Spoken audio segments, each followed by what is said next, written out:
Justice Ejazul Ehsan के इस्तीफे की वजह बताने के काबिल नहीं है। मुतीउल्लाह जान ने हैरान कुन इंकशाफ कर दिया।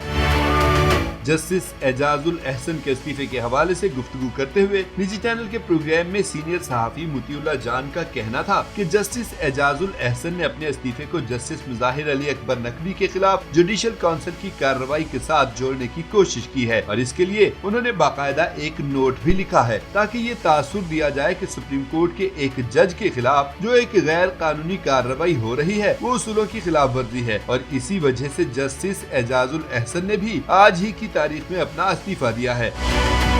मुतीउल्लाह जान ने कहा कि हैरानी की बात यह है कि सुप्रीम कोर्ट का जज जो बज़ाहिर पाकिस्तान का ताकतवर तरीन जज होता है उसमें शायद इतनी हिम्मत नहीं थी कि अपने इस्तीफे में कम से कम इतना ही लिख देते जितना जस्टिस मुज़ाहिर अकबर नकवी ने लिखा था कि मौजूदा हालात में उनको इंसाफ मिलने की तवक्को नहीं है इसलिए इस्तीफा दे रहे हैं। जस्टिस एजाजुल एहसन ने तो यहाँ तक नहीं लिखा कि वो जाती वजूहात की बिना पर इस्तीफा दे रहे हैं, वो एक पर्सनल वजूहात भी नहीं बताना चाह रहे थे और जो हकीकी वजूहात हैं वो भी नहीं बताना चाह रहे थे। और अगर कोई पसे पर्दा वजूहात थी क्योंकि उन्होंने सिर्फ 10 महीने के बाद चीफ जस्टिस बनना था लेकिन फिर भी वो इस्तीफा देने पर मजबूर हुए तो वो उन पसे पर्दा वजूहात को भी शेयर करने के लिए तैयार नहीं है। लगता ये है कि शायद कोई बहुत बड़ी वजह है जो ना तो जस्टिस एजाजुल एहसन सामने लाने के लिए तैयार हैं और ना ही किसी और जरिए से वो वजह सामने आ रही है। तो यकीनन ये इतनी बड़ी वजह होगी जो जस्टिस एजाजुल एहसन बताने के काबिल भी नहीं।